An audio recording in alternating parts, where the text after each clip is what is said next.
Very good morning class 9th, कैसे हैं आप सब। तो पहले तो सॉरी बहुत टाइम का गैप हो गया, कोई भी वीडियो नहीं बना पाया मैं क्लास 9th के लिए। एक्चुअली शेड्यूल थोड़ा सा बिजी था 11th और 12th को लेके। तो आज की वीडियो में जो यार कवर अप कराने वाला हूँ मैं आप लोगों को, वर्क एनर्जी एंड पावर, जो हमारा चैप्टर है वर्क एंड एनर्जी, उसके कुछ इंपॉर्टेंट क्वेश्चंस आपके जो एग्जाम में पक्का पूछे जाएंगे। मैं बता देता हूँ ये एनसीईआरटी के क्वेश्चन हैं, आपके एनसीईआरटी बुक के ही क्वेश्चन हैं, आपको देखने को मिल जाएंगे। तो इसमें आपके दो तो न्यूमेरिकल हैं और तीन न्यूमेरिकल है और एक थोड़ा सा कॉन्सेप्चुअल क्वेश्चन है। पहला क्वेश्चन क्या कहता है, चलिए स्टार्ट करते हैं। The kinetic energy of a body of mass m moving with a velocity of 5 metre per second is 25 joule. What will be the kinetic energy when its velocity is doubled. और second part इसमें बोल रहा है what will be the kinetic energy when velocity is tripled. Question समझने की कोशिश करो। मैं बताता हूँ कि एक बॉडी है जिसका कि मास है यार हमारा m मास रहा होगा, कुछ भी हमें नहीं पता उस बॉडी का मास क्या है, लेकिन जब वो बॉडी 5 मीटर पर सेकंड की वेलोसिटी से चलती है तो उसके पास अपनी खुद की एक काइनेटिक एनर्जी जो कि है 25 जूल। आप लोगों को बहुत अच्छे से क्लियर होनी चाहिए ये सारी बातें कि when a body is in motion, यानी जब बॉडी के पास मोशन होगा या फिर बॉडी के पास अपनी खुद की कुछ वेलोसिटी होगी तो उस ड्यूरेशन में बॉडी के पास अपनी एक काइनेटिक एनर्जी होती है। क्लियर है। और वो काइनेटिक एनर्जी का फॉर्मूला हमारा क्या होता है, काइनेटिक एनर्जी का फॉर्मूला होता है हमारा kinetic energy equals to half m v square. That means mass and velocity दोनों पे ही डिपेंड करती है हमारी काइनेटिक एनर्जी बॉडी की। क्वेश्चन स्टार्ट करते हैं। क्वेश्चन नंबर 1, गिवन चीजें लिख लेते हैं पहले। गिवन में हमें मास नहीं पता बॉडी का, मास कुछ भी रहा होगा, हमें कोई आइडिया नहीं है।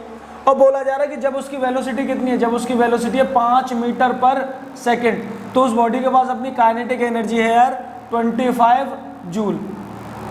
ठीक है। और कैलकुलेट करने के लिए क्या बोल रहा है, कैलकुलेट करने के लिए बोला जा रहा है आपसे। कैलकुलेट में दो पार्ट पूछे जा रहे हैं।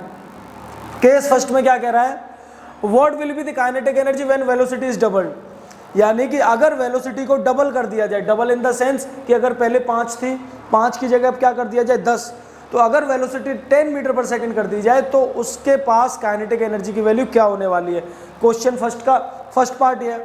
सेकंड पार्ट में कह रहा है कि अगर वेलोसिटी को ट्रिपल कर दिया जाए, ट्रिपल इन द सेंस कि 5 की जगह 15 कर दी जाए, ट्रिपल 5 का 3 टाइम्स 15 हो जाएगा ना, तो अगर 15 कर दिया जाए तब काइनेटिक एनर्जी क्या होगी। तो आप बहुत अच्छे से जानते हो कि काइनेटिक एनर्जी का फॉर्मूला होता है half m v square. Velocity आप डबल कर दीजिए, ट्रिपल कर दीजिए, लेकिन जब तक आपके पास मास नहीं होगा बॉडी का आप काइनेटिक एनर्जी फाइंड नहीं कर पाओगे। तो सबसे पहले जो गिवन चीज़ है उसकी मदद से मास फाइंड आउट करते हैं। तो मास फाइंड आउट करने के लिए देखो हमारे पास फॉर्मूला है काइनेटिक एनर्जी का हाफ एम वी स्क्वायर। यहाँ से वैल्यू डालो, काइनेटिक एनर्जी दे रखी है 25 जूल इक्वल्स टू 1/2। मास की वैल्यू नहीं पता, वेलोसिटी इस केस में दे रखी है 5। ये गिवन चीज़ें हैं कुछ, तो यहाँ से वेलोसिटी क्या निकल के आ जाएगी, अच्छा स्क्वायर होगा इसका, हाफ एम वी स्क्वायर होता है ना, तो स्क्वायर करने के बाद 25 हो जाएगा ये। तो मास की वैल्यू क्या आ जाएगी 25 multiplied by 2 divided by 25 equals to, ये मास की वैल्यू निकल के आएगी। देखो कुछ नहीं किया मैंने, बस वैल्यूज़ को इंटरचेंज किया है। अच्छा वीडियो में विजिबल है या नहीं, विजिबल है। चलो मैं थोड़ा सा और इस तरफ लिख देता हूँ, शायद आपको दिख नहीं रहा बोर्ड पे। तो यहाँ से मास की वैल्यू क्या आ जाएगी निकल के, मास की वैल्यू आ जाएगी 25 इंटू 2 डिवाइडेड बाई 25। 25 से 25 कैंसिल आउट, यानी मास की वैल्यू आई आपकी 2 kg। यानी उस बॉडी का मास कितना है, 2 kg है उस बॉडी का मास। आपको गिवन नहीं था ना, आपको गिवन क्या थी, बॉडी की वेलोसिटी गिवन थी, काइनेटिक एनर्जी गिवन थी। जब दो चीज़ें गिवन है तो आप मास फाइंड कर सकते हो।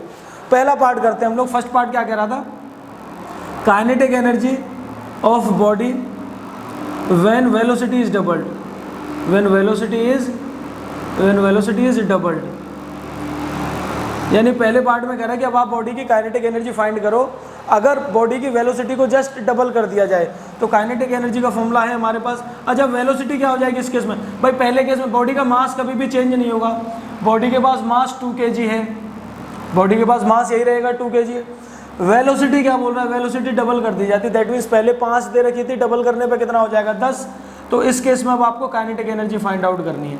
इस केस में आपको काइनेटिक एनर्जी, तो काइनेटिक एनर्जी का फॉर्मूला क्या होगा, वही half m v square. Values डालो 1/2, मास की जगह पे 2 और वेलोसिटी की जगह पे क्या आ जाएगा 10 का स्क्वायर, यानी 10 इंटू 10, 2 से 2 कट गया, यानी काइनेटिक एनर्जी आ गया 100 जूल।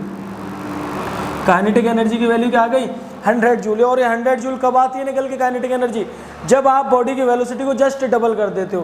केस सेकंड में क्या हो जाएगा, केस सेकंड में क्या हो जाएगा देखो। अच्छा आप इसे नोट कर लो, स्क्रीनशॉट ले लो, मैं रब कर देता हूँ, बोर्ड पे जगह कम है मेरे पास। चलो सेकंड पार्ट में क्या कह रहा है, सेकंड पार्ट में कह रहा है kinetic energy of body, case second, kinetic energy of a body when velocity is tripled, when velocity is tripled. देखो एक बात ध्यान रखना, बॉडी की वेलोसिटी कितनी भी चेंज कर दो लेकिन बॉडी के मास पे कोई फर्क नहीं पड़ेगा, क्योंकि सेम बॉडी है, ये ध्यान रखना। बॉडी चेंज नहीं की उसने, बॉडी सेम है, तो यानी मास उसका सेम रहेगा, तो मास अब भी 2 kg रहेगा। वेलोसिटी ट्रिपल हो जाएगी, दैट मीन्स 5 थी पहले, अब हो जाएगी 15 मीटर पर सेकेंड। यहाँ से काइनेटिक एनर्जी आप निकाल लीजिए, फॉर्मूला वही होगा, ½ mv², वैल्यूज डालो, काइनेटिक एनर्जी आ जाएगी 1/2, मास 2 kg है और वेलोसिटी 15 हो चुकी है, यानी 15 × 15 का स्क्वायर, यानी 15 × 15, 2 से 2 कट गया, 15 का स्क्वायर होगा 225, यानी अब आपकी काइनेटिक एनर्जी क्या हो जाएगी 225 जूल। यानी ये कि हमारा पूरा क्वेश्चन सॉल्व हो गया। क्वेश्चन में 2 पार्ट थे।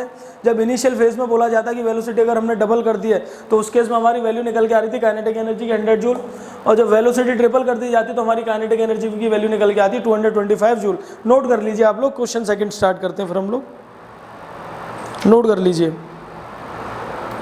चलिए स्क्रीनशॉट ले लेना आप लोग। सेकंड क्वेश्चन क्या कह रहा है कि अ लैम्प कंज्यूम्स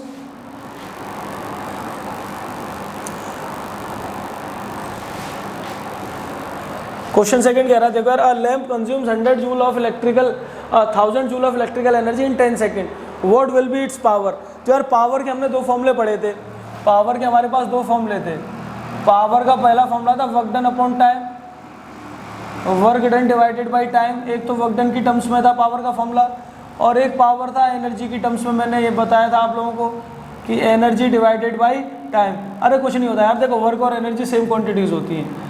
किसी बॉडी के पास जितनी एनर्जी होगी वो उतना ही वर्क परफॉर्म कर सकती है, ध्यान रखना। किसी भी बॉडी के पास जितनी एनर्जी होगी वो बॉडी उतना ही वर्क परफॉर्म कर सकती है। दैट मीन्स है कि पावर का फॉर्मूला होता है वर्क डन अपॉन टाइम होता था, तो वर्क हमारा एनर्जी के बराबर होता है। तो इन टर्म्स ऑफ एनर्जी भी मैंने आपको फॉर्मूला निकलवाया था कि इन टर्म्स ऑफ एनर्जी क्या हो जाता है, पावर एनर्जी अपॉन टाइम। तो आपको गिवन क्या क्या, lamp consumes 100 joule of electrical energy, power find करनी है। तो एनर्जी कितनी देती है 1000 जूल, ठीक है, और टाइम कितना दे दिया यार 10 सेकेंड। एक बात बहुत अच्छे से ध्यान रखना, जब भी आप न्यूमेरिकल सॉल्व करो तो आप यूनिट्स देख लेना, क्या सारी यूनिट एक ही सिस्टम में दे रखी है। अगर एक यूनिट ऐसा ही सिस्टम में दे रखी है तो कोशिश करना सारी यूनिट्स आप ऐसा ही सिस्टम में ही लो। एनर्जी की ऐसा यूनिट होती है जूल, और टाइम की ऐसा यूनिट होती है सेकंड, तो जूल और सेकंड बिल्कुल सही है।